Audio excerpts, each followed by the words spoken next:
This is To Help You Heal, and I'm your host, Marie Monville.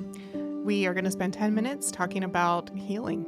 What kind of healing do you need? Is it in your mindset? Is it emotional healing? Is it spiritual healing? You know, there's a lot of healing that we all need, and this is where you're going to find it every week, 10 minutes on Tuesday. I'm so glad you're spending this time with me.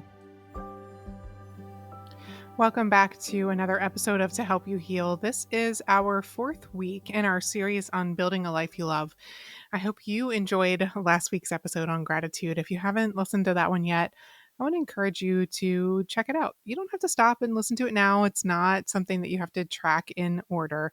But if you've missed any of our past 3 weeks together, I would encourage you to check those out at some point, because really today's episode, it's going to make so much more sense, or I think you're going to have the strategies you need to do it if you have implemented those prior weeks. So while I just said you don't have to go back and do it now, listening to it at some point is really going to help you take today and practice it, implement it, make it real in your life, because we've been talking about creating a life you love, and today we're going to talk about choosing purpose daily.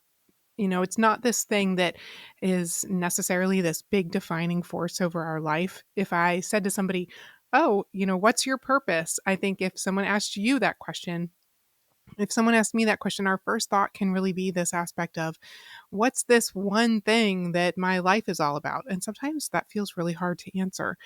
And I know for myself, I feel like purpose has looked different in different seasons. And so that's not the kind of purpose that I really want to talk about today. Today, I want to talk about how our decisions give us purpose in the day to day. And the truth is that our days are made of decisions. Sometimes we are more intentional, or we are more aware of the decisions that we're making, sometimes less so. I know that I am less aware of my decisions if I'm tired, if I'm stressed, if I have too much on my list, and probably the same is true for you. And so let's step back today. Let's think about what we want our lives to look like. Again, not in all the big moments, but more about in those daily small choices, in the things that we do repetitively, the things that happen on autopilot, and probably some of the places that are taking us away from a life we love. We talked in week 1 about surrender, that it's not about giving up. We talked about in week 2 rewriting the narrative. Last week again was on gratitude. And so today we're going to choose purpose. And the truth is that loving our lives doesn't mean that we necessarily love every moment. It means choosing places of purpose, being purposeful in our decisions, in our time, even with the pieces that don't feel perfect, because life isn't always lovable. I mean, I say all the time that there have been seasons of my life that I do not love. I never would have chosen. I love the cumulative aspect of my life.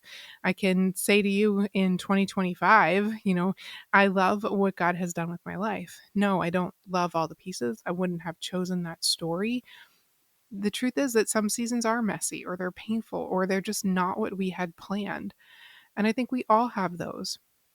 For me, one of the most glaring moments where that was so true was after the loss of my first daughter. I was not expecting to be this mom with a child in heaven. I thought my child was going to be on earth with me. And so trying to figure out, what am I supposed to do with my life now? How do I make something good out of something this difficult? How do I find a place of purpose when I thought my purpose was going to be motherhood?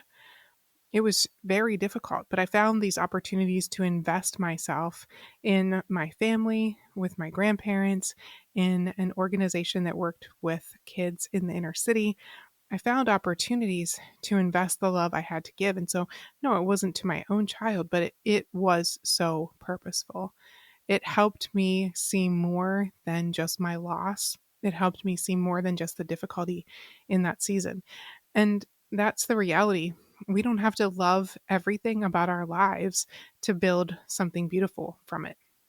So let's talk about what this purpose thing means. It's about being intentional with your day, no matter how small the steps, and really asking yourself the question, is this serving me well? Is this taking me where I want to go?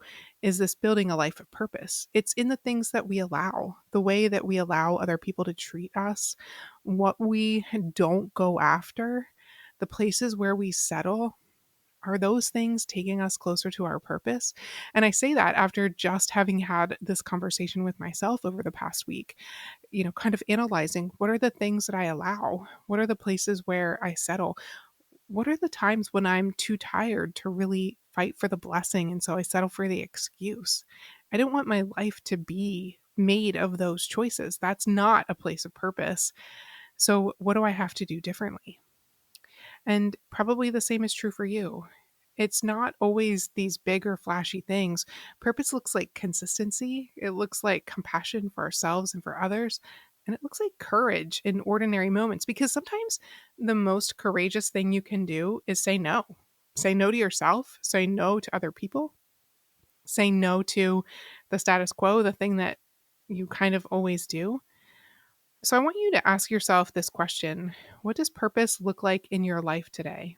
Not someday, not next week, not next month, not next year. What does purpose look like today? And where are the places that you want to be more purposeful in the choices that you make? Where are the places that you really want to go after something different?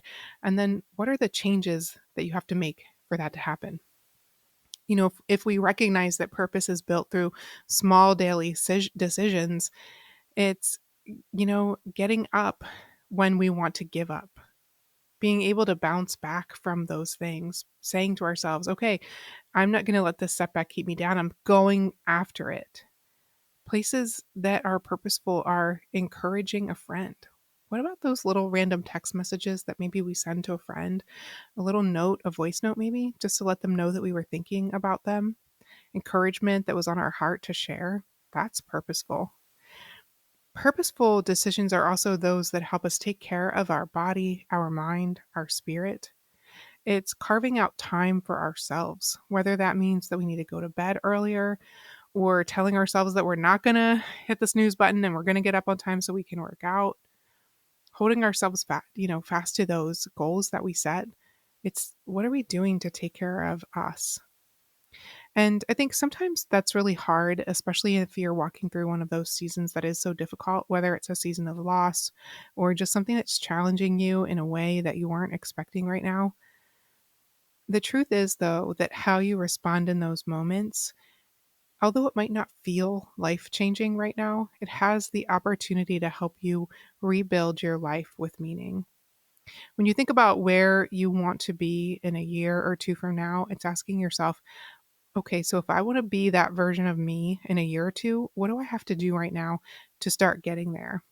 It's not a sprint. You don't have to do everything all at once. You're not going to take all the steps today. It's just one. It's just being purposeful with that first step and then embracing the consistency of it so that you keep going. Even after grief or trauma or disappointment, we can build a meaningful future. And so I want you to just think about that one thing. What's that one step that you can take today that's going to help move you closer towards the life you want to create? And again, don't try to do everything all at once. We have this tendency to self sabotage when we try to take on all the things, but just pick one thing. Just do that one thing now.